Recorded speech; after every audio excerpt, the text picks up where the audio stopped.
어제 집에 갔더니 아내가 누구 봤냐고 이렇게 막 물어보더라고요. 그래서 네.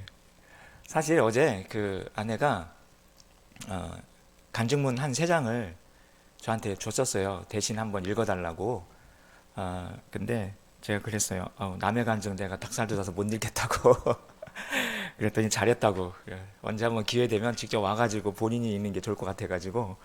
네, 그렇습니다. 요즘 코로나 난리죠, 그렇죠? 네, 청주도 난리입니다. 저희 교회도 어, 저 오는데 연락 받았어요. 확진자가 생겼다고. 근데 아내가 밀접 접촉입니다. 그 아내가 가르치는 학생, 그 아이가 확진이 된 거죠. 그러니까 아내도 밀접 접촉자죠. 네, 이제 오는데 연락을 받았어요. 근데 어제 신속 항원 검사할 때는 뭐 별거 없었는데 모르죠 또. 예, 정말 난리입니다. 저 사실 머리 깎고 여기 생수기에 오려고 했었어요. 머리 깎고 오려고. 근데 제가 청주에 정착하면서 항상 머리 깎는 이 미용실이 있습니다. 거기서만 깎아요. 그분한테만. 왜냐면 그분한테 깎는 게 제일 저한테 잘 어울려요. 그래서 그분은 이제 제가 단골이니까 머리만 들이밀면 알아서 깎아주셔요. 뭐 따로 요구할 게 없어요. 그러면 깎고 나면 100% 만족이에요, 저는. 근데 그 집이 며칠째 계속 문을 안 열고 있어요. 보나마나 아마 그거일 것 같습니다. 그래서 머리도 못 깎고 왔어요, 계속. 네. 난리지만 그래도 오늘 오신 분들 우리 함께 오늘 좀 성령의 불을 지폈으면 좋겠습니다. 할렐루야. 아멘. 저 원래 이렇게 불 지르고 이러는 거 잘했었는데 많이 저도 다소곳해져 가지고 요즘 잘 그런 거 못 하거든요. 예. 근데 오늘 열심히 뜨겁게 기도하면 좋겠습니다. 어제 말씀에 하나님께서는 우리가 하나님께 묻는 그 태도를 귀하게 보신다라고 제가 함께 나눴어요. 우리가 하나님께 질문하면 그 질문을 통해서 많은 것들을 배우게 하시고 또 성장하게 하시고 그리고 결국엔 나에게 가장 적합한 자리에 있게 하신다라는 것. 네. 일이 터지고 나서 질문을 해도 우리가 많이 배울 수 있죠. 그러나 터지기 전에 질문한다면 우리에게 주어진 시간과 자원을 더 효율적으로 사용할 수 있을 것입니다. 물론 우리가 하나님께 묻는다고 해서 반드시 정확하게 모든 것을 잘 분별할 수 있고 또 좋게 결정할 수 있게 된다는 것을 의미하는 것은 물론 아니에요. 하나님께서는 이런 분이신 것 같습니다. 우리에게 어떤 결과물을 요구하시는 분인 것 같지는 않아요. 대신에 충성을 보시는 분이신 것 같습니다. 어떤 결과물을 우리는 자꾸 집착을 하는데 결과물을 하나님께서 요구하신 적은 제가 생각해 보니까 그렇진 않아요. 그 과정, 충성, 순종의 태도 늘 이것을 보셨던 것 같습니다. 여호수아에는 두 종류의 충성을 찾아볼 수가 있는데요. 하나는 갈렙의 충성이고 하나는 여호수아의 충성입니다. 제가 지금 여호수아에 많이 꽂혀 있는 상태예요, 제가. 그래서 여호수아 말씀을 계속 이틀에 걸쳐서 나누고 있는데 먼저 갈렙의 충성을 한번 보겠습니다. 갈렙은 유다 지파입니다. 유다 지파인데 그 가나안을 이스라엘이 점령을 하고요. 그 요단강을 중심으로 해서 동쪽은 모세를 통해서 르우벤 지파, 갓 지파, 므낫세 절반이 이미 분배를 받았어요. 그리고 요단강을 건너서 가나안 땅을 이제 점령을 하는 거죠. 점령을 다 못했지만 분배는 합니다. 분배는 하는데 첫 번째, 그러니까 요단강을 중심으로 동쪽은 두 지파 반이에요. 르우벤, 갓, 므낫세 절반, 두 지파 반. 나머지 9지파 반이 남은 거죠. 이제 땅을 분배를 하는데 첫 번째 분배할 때 분배받은 지파가 유다 지파이거든요. 그 유다 지파 중에서 유다 지파 땅 분배받기 전에 제일 먼저 튀어나온 사람이 갈렙이에요. 이 땅 달라고. 그 갈렙이 달라고 한 땅이 이 헤브론이라는 땅입니다. 근데 헤브론은 어떤 땅이냐면 아낙 사람이 살고 있고 크고 견고한 성읍이에요. 무슨 얘기냐면 점령하기 쉽지 않은 땅이라는 것입니다. 반면에 가장 히브리적인 이스라엘적인 요소가 담겨 있는 땅이 이 헤브론이에요. 왜 그러냐면 거기에 하나님과 언약을 맺으신 아브라함, 이삭, 야곱 부부가 다 거기 묻혀 있죠. 헤브론에 묻혀 있어요. 그러니까 가장 이스라엘적이고 가장 히브리적인 땅이 헤브론이거든요. 그 땅을 지금 내게 주소서 해요. 지금 내게 주소서. 지금. 네. 그래서요, 갈렙에게 볼 수 있는 충성이란 한번 읽어볼까요? 시작. 하나님을 위해 누군가는 해야 하는 가장 힘든 그것을 지금 내가 하겠다고 나서는 것. 그것이 갈렙에게서 볼 수 있는 충성이에요. 포인트는 지금입니다. 지금이에요. 아무도 하기 싫어해요. 안 하려고 해요. 왜? 힘드니까. 헤브론 점령하는 거 쉽지 않거든요. 하기 힘드니까 아무도 달라고 하지 않는. 네, 계속 보여주실래요? 하나님을 위해서 근데 누군가는 해야 해요. 근데 가장 힘들어요. 아무도 안 하려고 해요. 근데 그것을 지금 내가 하겠다고 나서는 것. 그게 갈렙에게 볼 수 있는 충성이라는 거죠. 여러분, 이런 사람 만나면 정말 가슴이 시원하죠. 뭐 좀 해야 되는데 이거 누구 시키면 그 사람 저 못하겠다고 그러고, 또 누구 부탁하면 또 안 된다고 그러고, 누구 안 된다고 그러고, 그러면 참 일하기 어려워지잖아요. 네. 전체적으로 막 분위기가 그렇잖아요. 근데 그렇게 말하기도 전에 그거 제가 먼저 할게요. 딱 누가 나서주는 사람 있으면 일하는 입장에서는 굉장히 마음이 시원해요. 너무 고맙고 그 사람이. 네. 갈렙이 그런 사람이었어요. 그거 제가 취할게요. 지금 내게 주십시오. 그래서 갈렙의 충성은 그것을 지금 제가 하겠다고 나서는 것이 갈렙에게 있어서는 충성이었습니다. 근데 여호수아의 충성이 있어요. 여호수아의 충성은요, 여호수아는 에브라임 지파입니다.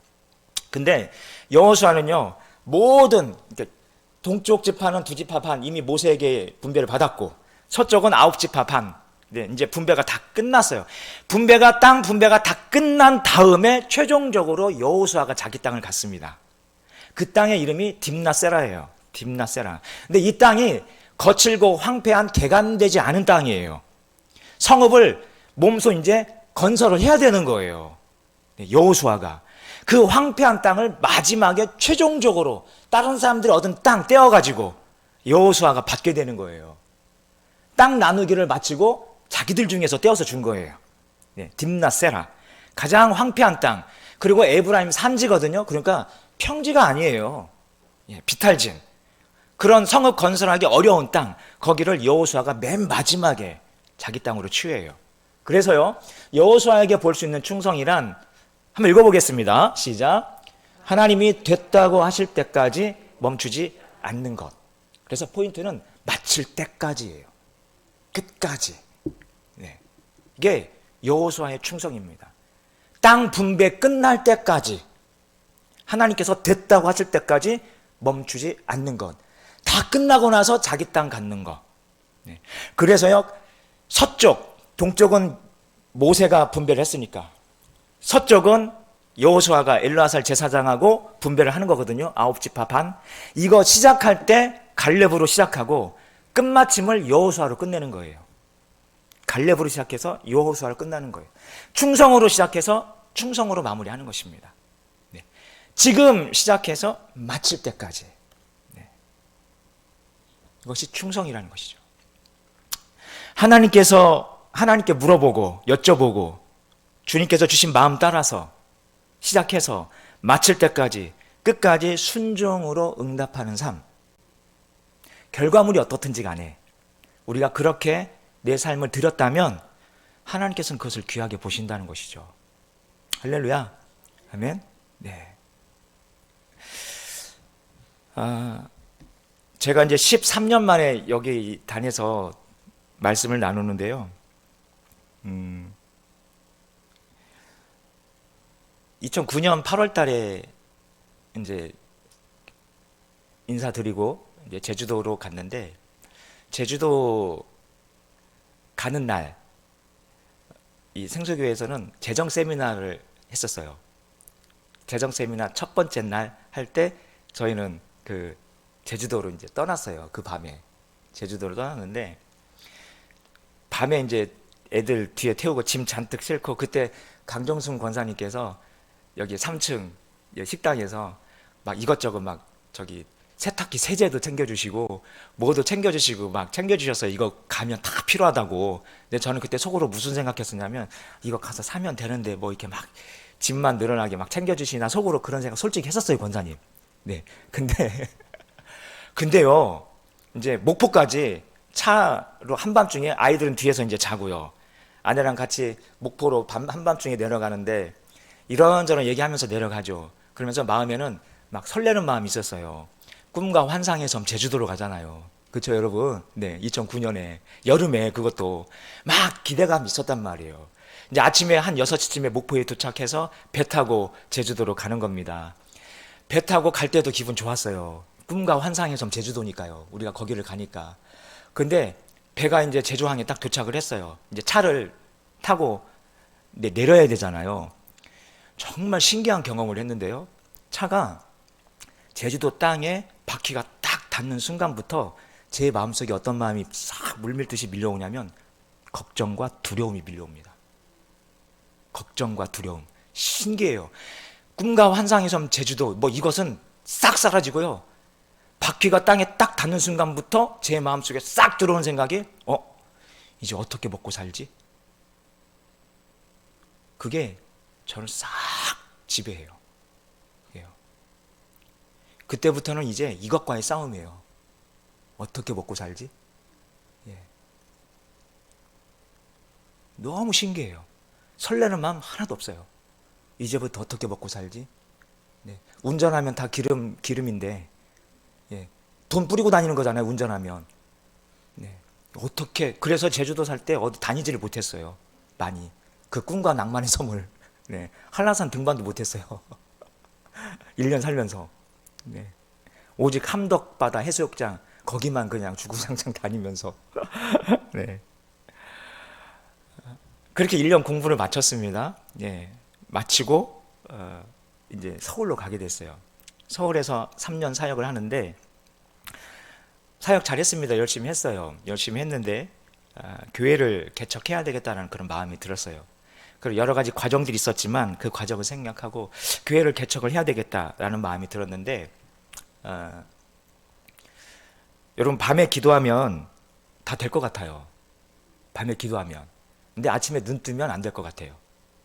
여러분, 밤에 쓴 연애 편지 아침에 읽으면 보낼 수 있나요?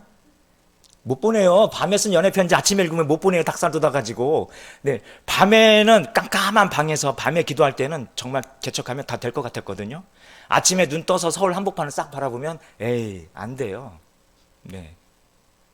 근데 하나님께서 자꾸 그런 마음을 주시는데, 아침에 눈 뜨면 안 될 것 같고, 그래서 제가 사인을 구했어요. 하나님, 제가 교회를 개척하는 게 하나님의 부르심이 맞으면 죄송하지만 제가 좀 사인을 구하겠습니다. 해가지고 구한 사인이 뭐냐면, 제가 그때도 서울에서 찬양 인도를 했었기 때문에 찬양 인도자에게 필요한 것은 통기타거든요. 근데 그때 저에게 통기타가 없었어요. 네.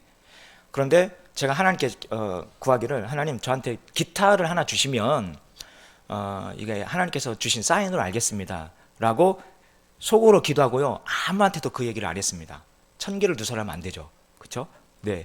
저 혼자만 하나님하고만 단둘이 기도하고 아무한테도, 아내한테도 얘기 안 했어요. 내가 이런 기도한다는 거.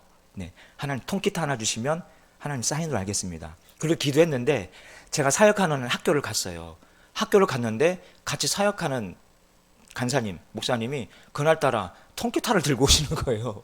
통기타를 들고 오셔서, 목사님 기타 필요하지 않으시냐고. 네, 기타 필요하다고. 네. 그래서 그 기타가 저한테 사인이 됐어요. 그 기타 지금도 가지고 있어요. 네. 콜트 기타. 메이드 인 코리아. 차이나 말고. 메이드 인 코리아. 예. 그거 아직도 제가 갖고 있습니다. 그게 사인이거든요. 자, 사인을 받았잖아요. 그럼 확신이 생겨야 되잖아요. 그래도요, 밤에 기도하면 될 것 같은데 아침에 눈 떠보면 또 역시 안 될 것 같아요. 네. 그러다가 뮤지컬을 제가 서울에서 하나 보게 됩니다. 그 뮤지컬이 뭐냐면 맨 오브 라만차라는 뮤지컬이에요. 맨 오브 라만차. 이게 돈키호테 이야기거든요. 그걸 현장에서 뮤지컬을 직접 봤어요. 아내랑 같이, 그 교회 식구들하고 같이 봤는데, 뮤지컬이니까 막 대사가 뭐 노래도 나오고 대사도 많고 막 빠르게 막 지나가요. 그런데 돈키호테하고 막 둘시네하고 이렇게 얘기를 하면서 막 대사가 막 지나가는데 너무 빠르게 지나가는데 그 빠르게 지나가는 대사 중에 한 대사가 제 심장에 딱 꽂히는 대사가 하나 있었어요. 신기하게 그 대사만 딱 제 가슴에 꽂히는 거죠. 그게 뭐냐면 현실은 진실의 적이다 라는 대사예요. 현실은 진실의 적이다. 네. 현실은 진실의 적이다. 그게 맨 오브 라만차 대사 중에 이게 나와요. 현실은 진실의 적이다. 왜냐면 이게 저에게 당면한 문제였거든요. 네. 저에게 있어서 그때 당시 진실은 뭡니까? 저에게 있어서 진실은 하나님의 부르심이죠. 하나님의 부르심이 진실이에요. 근데 현실은요, 제가 서울 도심 한복판에 있다라는 거예요. 예. 그러다 보니까 현실을 보면 암담해요. 암담해요. 근데 진실은 하나님이 저를 부르셨다는 게 진실이죠. 네. 근데 현실이 이 진실을 다 집어 삼켜버려요. 현실이. 물론 모든 현실이 다 진실의 적은 아니겠죠. 네. 어쨌든 현실은 눈에 잘 보이지만 진실은 가려져서 잘 보이지 않는다라는 것. 그래서 여러분, 우리가 꿈을 이루려면, 하나님께서 주신 비전, 꿈을 이루려면 현실에 가려진 진실을 보면서 갈 줄 알아야 돼요. 현실에 가려진 진실. 그것을 보면서 가야 되는 것이죠. 네. 자, 다시 말씀으로 돌아와서 이스라엘이 가나안 땅을 차지하는 것, 이것은요, 하나님이 주신 약속의 성취예요. 그 약속이 이루어지는 거예요. 이스라엘은 그냥 거저 얻는 것입니다. 물론 거저 얻는다고는 하지만 전쟁을 하죠. 전쟁을 하지만 이 전쟁은 이기는 전쟁입니다. 이스라엘은 밥 숟가락만 딱 얻는 거예요. 네. 여러분, 가나안 정복 시작할 때 이스라엘 군대 숫자가 얼마였는지 아십니까? 60만 1730명이에요. 민수기 26장에 민수기 인구조사를 1장에서 한번 하고 민수기 26장에서 두 번째 인구조사를 하거든요. 1장에서 조사하는 것은 출애굽 1세대들 조사한 거예요. 이 사람들은 광야에서 다 죽습니다. 여호수아하고 갈렙 빼고 다 죽고요. 민수기 26장에서 두 번째 인구조사 했던 그 인원들, 20세 이상의 남자들, 전쟁에 나갈 만한 그 남자들이 가나안 정복하는 거예요. 그 숫자가 60만 1730명이에요.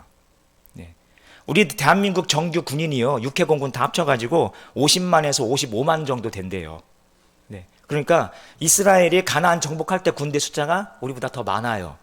네. 출애굽 2세대들입니다. 출애굽 2세대이고 광야에서 태어난 광야 1세대들이죠. 네. 이 사람들이 여리고성 전투를 첫 번째로 합니다. 대승을 거뒀어요. 하나님의 은혜죠. 자신감 붙었습니다. 아이성이 옆에 있어요. 저거 이제 점령해야 되겠네 해가지고 먼저 정탐꾼을 보내죠. 네. 정탐꾼이 와서 보고를 합니다. 보고를 하는데 3천 명만 데리고 가도 될 것 같아요 라고 보고를 해요. 그래서요 3천 명쯤 데리고 출전을 해요. 3천 명쯤. 그런데 그 당시 아이성의 인구가 얼마였는지는 모르지만 대충 추정을 해보면요, 아이성 두 번째 전투에서 이겼거든요. 이겼을 때 몇 명 죽였냐면 남녀 모두 12,000명 죽였다고 기록되어져 있어요. 남녀 모두 12,000명 죽였어요. 이것을 성인으로 본다면, 성인 남녀 12,000명이라면 남녀 비율 1대1로 따졌을 때 6,000명 나누는 거죠. 그러면 성인 남자가 6,000명 정도 됐었다라는 얘기예요. 6,000명 정도.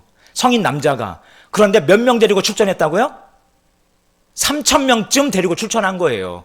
3,000명쯤. 그러면 군사를 적게 데리고 출전한 거죠. 적게 데리고. 그만큼 어떻게 생각했다는 거예요? 쉽게 생각했다는 거예요. 네. 누가 봐도 쉽게 이길 수 있다고 확신했던 거예요. 이거는 지는 것이 기적이에요. 이 전쟁은. 그런데 어떻게 됐어요? 대패를 했어요. 졌어요. 네.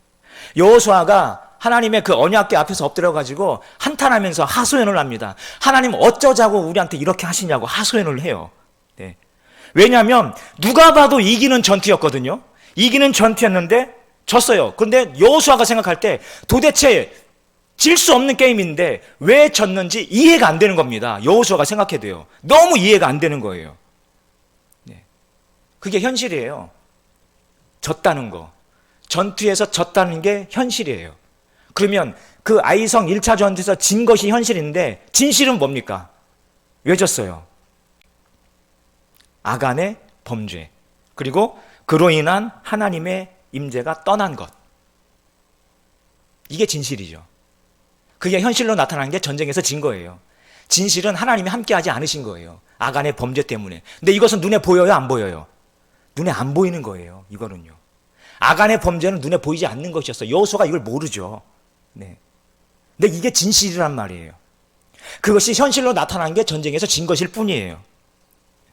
자, 여호수아가요, 이 사실을 알고 아간의 범죄를 잘 처리했습니다. 네, 하나님의 심판이 임했죠. 그리고 나서 하나님께서 아이성 2차 전투를 말씀하십니다. 이때는요, 여리고성 전투와 전투 방법이 달라졌어요. 여리고성 전투는 매일 한 바퀴씩 돌다가 마지막 날 7바퀴 돌고 제사장이 양강나팔 불 때 함성 지르면 성이 무너지는 그런 방법이었어요. 이것이 하나님의 방법이었어요. 그런데 아이상 2차 전투는 전투 방법이 달라졌습니다. 하나님께서 말씀하시기를 이번에는 매복작전이다 말씀하시는 거예요. 매복작전. 그래서요, 우리가 하나님의 음성을 매 순간순간마다 들어야 하는 이유가 하나님께서 항상 모든 상황마다 모든 방법을 사용하시는 게 아니란 말이에요. 하나님께서 사용하시는 방법이 달라요. 그래서 매 순간 우리는 하나님의 음성을 또 들어야 되는 것입니다. 우리에겐 관성의 법칙이 있어요. 움직이는 방향 그대로 하려고 하는 습성이 우리에게 있는 것이죠. 그래서 매번 하던 대로 똑같이 하려고 하는 거예요. 그게 편하니까. 근데 하나님은 그러시지는 않는다는 거예요. 아이성 두 번째 전투는 방법이 달랐어요. 매복작전이었어요. 자, 그래서 여호수아가 어떻게 하냐면 복병만 몇 명을 배치시키냐면 3만 5천 명을 배치시킵니다. 복병만 3만 5천 명. 재밌잖아요. 1차 전투 패배할 때는 3천 명쯤 대충 데리고 갔어요. 3천 명쯤. 근데 두 번째 전투할 때는 매복작전이다라고만 가르쳐 주셨는데 여호수아가 복병을 몇 명 배치시키냐면 3만 5천 명을 배치시켜요. 여호수아가 태도가 달라진 거예요. 정말 진심으로 하고 있는 거예요, 지금. 3만 5천 명. 네. 그래서 대승을 거두죠. 여러분, 1차 때는 군사를 너무 적게 데리고 가서 졌고 2차 때는 전부 데리고 가서 이긴 것입니까? 여호수아는 그렇지 않다라고 얘기하는 거예요. 여기서 중요한 진리가 하나 있는데요. 바로 이것입니다. 우리가요, 이기고 지는 것이 보이지 않는 다른 요소에 의해서 결정되고 있다는 거예요. 이기고 지는 것이요. 이스라엘이 이기고 지는 것이 눈에 보이지 않는 다른 요소에 의해서 결정되고 있다는 것입니다. 여러분, 우리는 눈에 보이는 외적인 것들을 잘 준비하면 꿈을 이룰 것이라고 생각을 하죠. 그래서 전략을 잘 세우고 계획을 잘 짜고 홍보를 잘하고 실력을 겸비하고 스펙을 갖추고 그러면 성공하죠. 그렇죠? 예, 그렇게 해도 성공을 해요. 그게 하나님께서 주신 일반 은총이에요.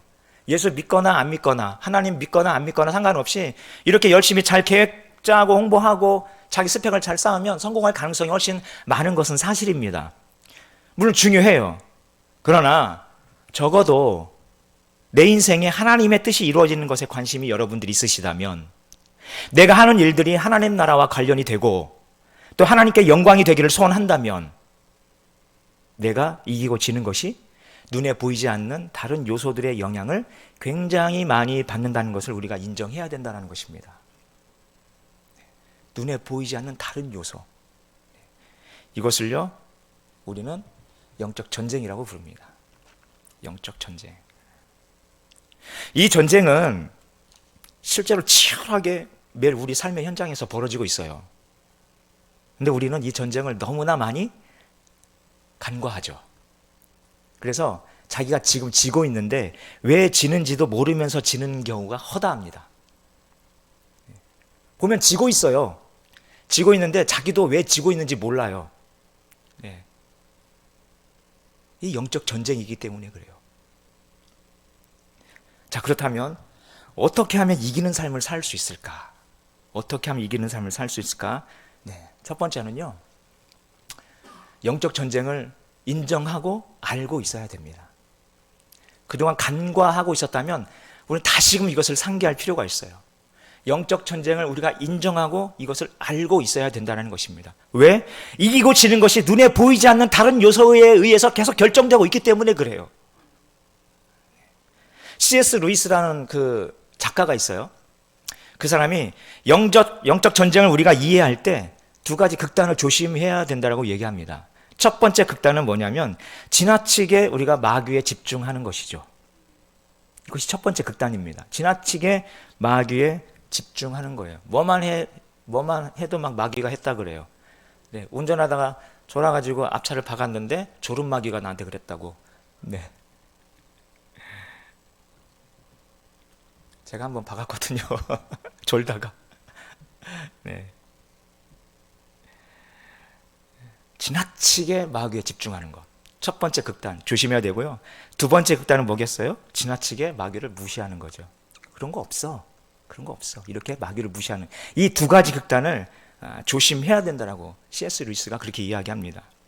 여러분 오늘 본문 11장 1절부터 5절까지 말씀인데요. 여러분 성경 가지고 오셨으면 한번 11장 1절부터 5절을 펴주시겠습니까? 여호수아 11장 1절부터 5절을 한번 읽어보시고요. 이 1절부터 5절까지 말씀 중에서 반복되고 있는 단어 하나만 딱 찾아주세요. 반복되고 있는 단어. 11장 1절부터 5절까지에서 반복되는 단어 하나만 딱 찾아주세요.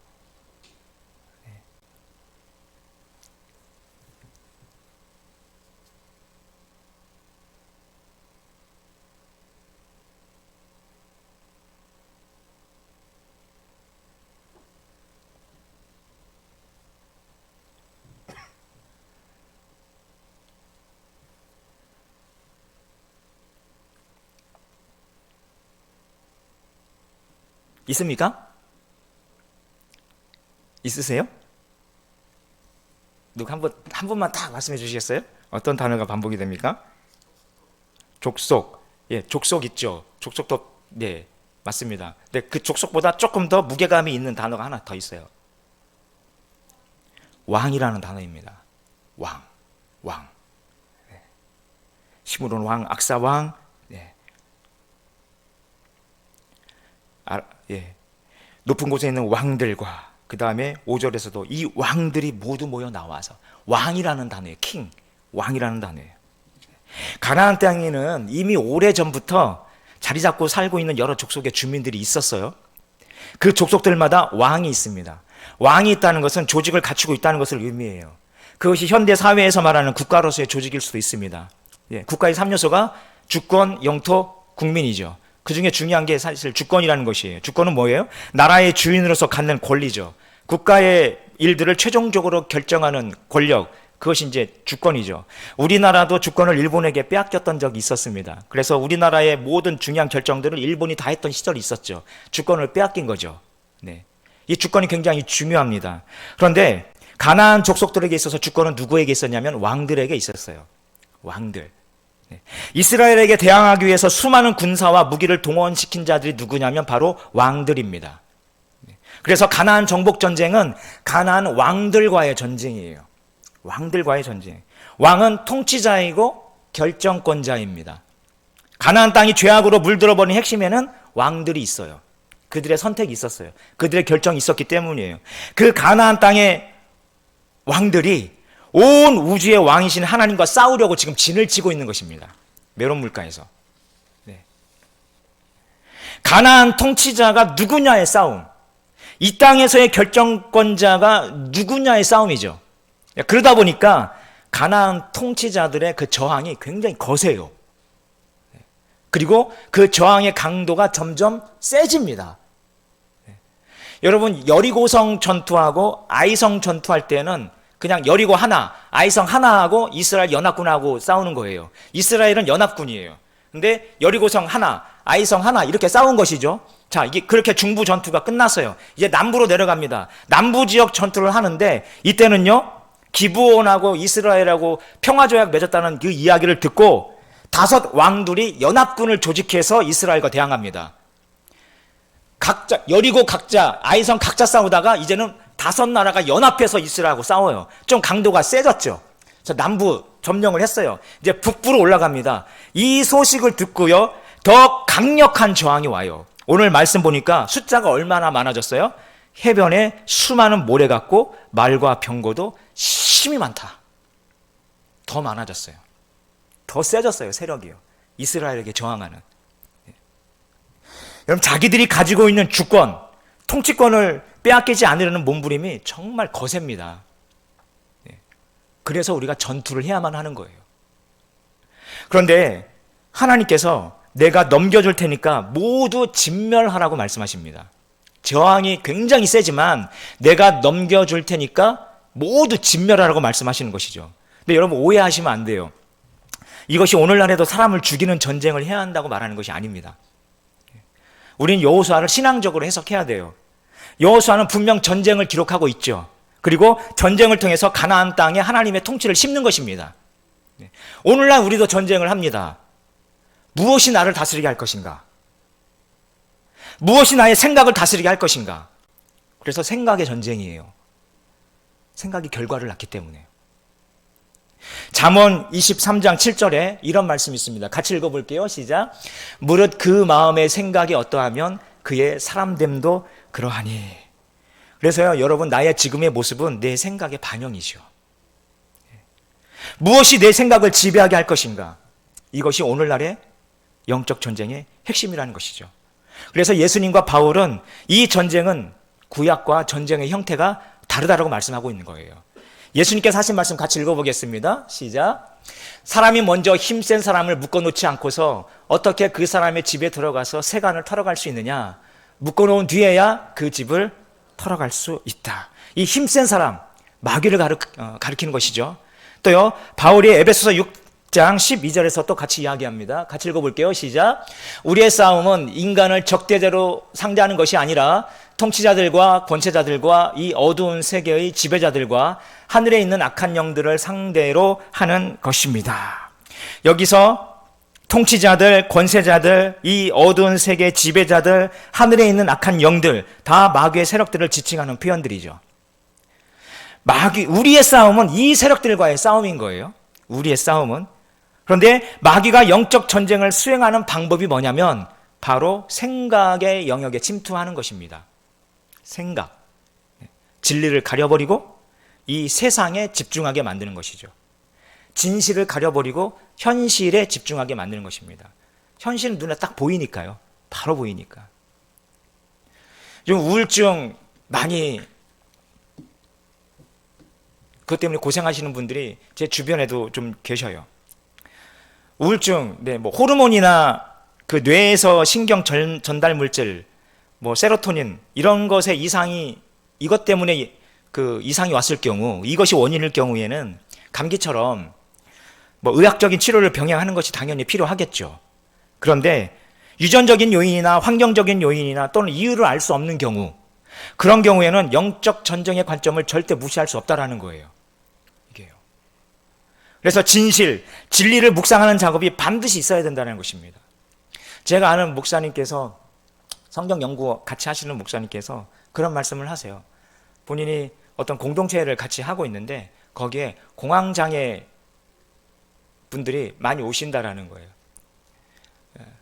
그럼 어떻게 치료하시냐고 그랬더니 선포하게 하신다는 거예요. 이렇게 마음껏 그냥 배에서 우러나오는 있는 힘껏 선포하게 한다는 거죠. 그럼 대부분 다 낫는데요. 그 목사님 말에 의하면. 있는 힘껏 막 선포하게 하면, 소리 지르면서 선포하게 하면. 우리가 영적 전쟁의 관점을 절대 무시할 수 없는 것입니다. 오늘날 어느 영역에, 그리고 어떤 사람의 인생에 하나님의 통치가 그 사람에게 임하려고 할 때, 하나님의 다스림이 그 사람에게 임하려고 할 때, 기존에 자리 잡고 왕노릇하던 세력들의 저항이 굉장히 거셉니다. 그리고 그들은 연합해서 대항을 해요. 연합군을 형성합니다. 내 삶이 변하기를 원하는데 내 삶이 변하려면 먼저 마음이 변해야 하죠. 그런데 내 생각의 영역에 하나님의 통치가 임하려고 할 때, 진리가 임하려고 할 때, 기존의 왕노릇하던 세력의 그 사고방식이 얼마나 저항이 거세겠어요. 그들은 연합군을 만들어서 저항한다는 것이죠. 우리가 이것을 먼저 인정하고 알고 있어야 된다는 것입니다. 이것이 이기는 삶을 살기 위한 첫 번째 출발이에요. 이것을 인정해야 돼요. 또 알고 있어야 돼요. 또 우리는 너무나 많이 간과하면서 뭔가를 하고 있다는 것입니다. 그래서 지고 있는데도 왜 지는지도 모르면서 계속 지고 있어요. 네. 자, 이것을 알고 이제 인정을 해요. 알아요. 그렇다면 어떻게 몰아낼 것이냐? 네. 그 방법은 딱 하나입니다. 오늘 나눌 말씀은 선포하는 것입니다. 선포하라. 자, 11장 오늘 본문 6절부터 9절까지를 한번 보시겠습니다. 6절부터 9절까지를 보시는데, 자, 아까 현실은 진실의 적이다라고 제가 말씀을 드렸어요. 자, 이 6절부터 9절까지에서 눈에 보이는 현실은 뭡니까? 몇 절부터 몇 절까지가 눈에 보이는 현실일까요? 6절부터 9절까지인데 우리 눈에 보이는 현실은 몇 절부터 몇 절까지일까요? 7절부터 9절까지예요. 7절, 8절, 9절을 한번 읽어볼게요. 시작. 이에 여호수아가 모든 군사와 함께 메론 물가로 가서 갑자기 습격할 때 여호와께서 그들을 이스라엘의 손에 넘겨주셨기 때문에 그들을 격파하고 큰 시돈과 미스로보 마임까지 추격하고 동쪽으로는 미스바 골짜기까지 추격하여 한 사람도 남기지 아니하고 쳐 죽이고 여호수아가 여호와께서 자기에게 명령하신 대로 행하여 그들의 말 뒷발에 힘줄을 끊고 그들의 병거를 불로 살랐더라. 자, 눈에 보이는 현실이에요. 이긴 거예요. 쉽게 말하면 이스라엘이 이겼어요. 이게 눈에 보이는 현실이에요. 그런데 눈에 보이지 않는 진실은 뭐가 있었습니까? 6절입니다. 6절 읽어보겠습니다. 시작. 여호와께서 여호수아에게 이르시되 그들로 말미암아 두려워하지 말라. 내일 이맘때 내가 그들을 이스라엘 앞에 넘겨주어 몰살 지키리니 너는 그들의 말 뒷발에 힘줄을 끊고 그들의 병거를 불사르라 하시니라. 6절이 먼저 있었던 거예요. 내가 넘겨줄게. 내가 넘겨줄게. 이것이 진실이고 그 진실이 현실로 드러난 게 이스라엘의 승리였던 것입니다. 마귀의 세력들도요, 결국 하나님의 통치, 컨트롤 아래 있다는 것이 진실입니다. 때문에 가서 우리가 공격하면 되는 거예요. 여리고 처음 상태가 여리고가 어떤 상태였냐면 여리고 성문은 꽉 닫혀 있었더라. 성문이 꽉 닫혀 있는 거. 왜요? 막으려고. 이스라엘을 막으려고 꽉 닫아놓고 있었던 게 여리고성의 처음 상태였었어요. 성문을 꽉 닫고 있는 거. 막으려고요. 그래서 여러분, 이것은 영적 전쟁에 좋은 인사이트를 주는 것입니다. 공격은 우리가 하는 것이고 막는 것은 마귀가 하는 거예요. 네. 하나님께서 허락하시지 않는 한 마귀가 우리를 공격할 수 없죠. 네. 공격은 우리가 한다는 것입니다. 마귀는요, 우리의 공격을 막기 위해서 대문을 꽉 잠그고 있는 상태인 것이고요. 네. 자, 그렇다면 우리가 가서 공격하면 되는데 오늘날 우리가 이렇게 마귀의 세력을 공격하는 행위가 뭐가 그런 행위가 될까? 그것입니다. 바로 그 행위가 바로 진리를 선포하는 거예요. 진리를 선포하는 것. 하나님의 다스림을 선포하는 것입니다. 하나님의 왕이심을 선포하는 것입니다. 내가 하나님의 자녀임을 선포하는 것입니다. 하나님께서 넘겨주셨음을 선포하는 것입니다. 예수께서 승리하셨음을 선포하는 것입니다. 이것이 마귀를 공격하는 거예요. 하나님께서 다스리신다. 하나님이 통치하신다. 하나님이 왕이시다. 나는 하나님의 자녀다. 하나님께서 넘겨주셨다. 예수님이 승리하셨다. 이걸 선포하는 것. 이것이 공격이에요. 제가 오늘 왔더니 반주하시는 자매님이 반갑게 저를 인사를 막 해주셨어요. 반주하면서 일어서서 막 인사를 해주셨어요. 전 처음에 누군지 몰랐어요. 봤는데 제가 킹스키즈라고 간사할 때 훈련받았던 학생으로 있었어요. 네. 동생하고 같이 대전에서 킹스키즈. 네. 그때요, 킹스키즈 할 때 뭐를 했었냐면 제가 기억나는 게 어떤 강사님이 오셔가지고 이 진리를 선포하는 거를 했었어요. 진리를. 네. 그러니까 진리를 이제 쭉 적어놓은 종이 그거를 보고 그 간사님이 그런 청소년 사역할 때 그런 사역들을 많이 하셨나 봐요. 그거를 강의를 하시면서 우리 이 대전 킹스키즈도 와가지고 그거를 이제 하신 거죠. 근데 그 간사님이 얘기하시기를 나는 뭐 하나님의 자녀다, 뭐 하나님이 다스리신다 이런 문구가 적혀 있는 거, 그거를 벽 보고 서가지고 그거를 있는 힘껏 막 선포하는 거죠. 벽 보고 그 진리를 선포하는 거죠. 그러면요, 이걸 마음 담아서 정말 진심으로 하면은요, 이 파워가 너무 세가지고 막 나가 떨어진대요. 아이들이. 이 파워가 너무 세서 선포하는 이 파워, 진리를 선포하는 이 파워가 너무 세가지고 감당할 수가 없는 거예요. 이게요. 지금도 계신지 모르겠는데 중앙대 경제학부 교수님 중에 그 최재선 교수님이라고 계시는데, 이분이 70년대 80년대 중앙대학교 그 기독학생연합회 부흥의 산 주인공이십니다. 이 최재선 교수님이. 그런데 이분이 미국 유학하시고 나서 중앙대학교 교수님으로, 경제학 교수님으로 오셨는데, 이 교수님이 와보니까 그 기독학생연합회도 다 죽어가고 다 힘을 잃어가고 있는 거예요. 그래서 이거 다시 부흥시켜야 되겠다 해가지고 사용한 그 전도 방법이 뭐냐면 불신자 초청 수련회를 하는 거예요. 불신자들을 초청해가지고 수련회를 하는 겁니다. 네. 그런데 이 수련회 그 명칭이 재밌어요. 인생 문제 대수련회. 인생 문제 대수련회. 이게 수련회 제목이에요. 인생 문제 대수련회. 네. 1박 2일로 하는 거예요. 그러니까 인생 문제니까 여기 온 사람들 대부분 불신자거든요. 올 때 뭐 갖고 오냐면 소주하고 화투 같은 거 갖고 오면서 이거 치면서 인생 문제니까 인생 문제 대토론회 하려고 소주 가져오고 화투 가지고 학생들이 그렇게 들어온대요. 그런데 그렇게 들어온 학생들이 소주병 뚜껑 한 번도 따보지도 못하고 예수 믿고 나가는, 네, 그런 수련회. 그게 인생 문제 대수련회인데, 이 수련회 때 이제 많은 학생들이 시간마다 예수님 영접하는 일들이 막 일어나는 거죠. 이 수련회 때 굉장히 간증이 많이 일어나는데, 그 첫 수련회 때 어떤 일이 있었냐면 이 이야기를 하세요. 한월산 기도회에서 199명이 모였답니다. 첫 번째 수련회 할 때 199명이 모였는데, 이 중에 50명 정도만 크리스찬이었고 한 150명 정도는 이제 불신자였던 거예요. 그런데 마지막 날 다 예수님 영접하고요, 마지막 날 마지막 타이밍이 됐어요. 네. 그때 마지막까지 영접하지 않던 딱 한 명의 남자, 그 남자가 ROTC 학생인데, 그 학생이 딱 손 들고 일어나가지고 질문 있습니다. ROTC 학생이니까 얼마나 박력 있겠어요. 네, 질문 있습니다 하면서 뭐라고 질문하냐면, 니체, 사르트르 등 실존주의 철학자들은 다 신은 죽었다고 얘기하는데 교수님은 왜 하나님이 살아계시다라고 얘기합니까? 거짓말 아닙니까? 하나님이 살아계신 증거를 보여달라고. ROTC 학생이 박력 있게, 걔만 안 믿고 있었거든요. 순식간에 분위기가 그 학생으로 싹 쏠렸어요. 네. 예수님 영접했던 나머지 학생들도 다 분위기가 이 속으로 쏠렸어요. 그러면서 교수님을 불쌍하게 쳐다보는 거죠. 네. 아, 이제 교수님 끝났다. 하나님 살아계신 거를 어떻게 증명을 해요? 네. 이제 교수님 끝났다고 다 불쌍하게 쳐다보는 거죠, 나머지 학생들이. 이 남학생이 이긴 거예요. 분위기상 이 남학생이 이긴 거예요. 그때 이 교수님이 순간적으로 화살 기도를 하나님 앞에 딱 드리는 거죠. 화살 기도라는 것은 순간적으로 하나님 앞에 딱 드리는 기도.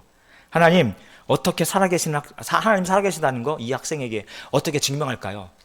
한마디 딱 드리는 거죠, 하나님 앞에. 그러면서 교수님이 딱 이 학생에게 제안을 합니다. 학생, 내가 하나님은 죽었다고 외칠 때니까 학생도 따라서 복창하라고. 하나님은 죽었다고 외칠 때니까 너도 같이 복창해라. 네. 그래서요, 이 교수님이 하나님은 죽었다. 자, 복창. 하나님은 죽었다 했어요. 또 하나님은 죽었다. 복창. 하나님은 죽었다. 2번 했어요. 세 번째, 하나님은 죽었다. 세 번째, 복창. 하나님은 죽 하려고 하다가 그 자리에서 팍 쓰러집니다, 학생이. 죽 하려다가. 분위기가요, 순식간에 교수님한테 다 왔어요. 학생들이 겁먹어가지고 이 꼬꾸라진 학생을 위해서 막 기도하기 시작합니다. 그래서 이렇게 세웠어요. 한 10분 정도 있다가 이렇게 세웠어요. 교수님이 물어봅니다. 하나님은 죽었더냐? 고개를 이렇게 흔드는 거죠. 하나님을 만났느냐? 만났다고 고개를 끄덕이는 거예요. 그 학생이 하는 말이, 세 번째 하나님은 죽었다라고 외치려는 순간에 누군가가 큰 손으로 자기 뒷덜미를 꽉 잡고 너는 내가 이렇게 살아있는데 왜 죽었다고 생각하느냐고 그 음성이 들리더래요. 뒷덜미를 꽉 잡으면서. 그러면서 자기가 거꾸로 졌다라는 거죠. 그 한 사람 199번째 그 학생이 그때 예수님을 영접하게 됩니다. 근데 이게 중앙대학교 그 기독학생연합회에서의 아주 유명한 일화예요. 이게요. 이것이 그 중앙대 부흥의 시발점이 됐어요. 이 사건이요.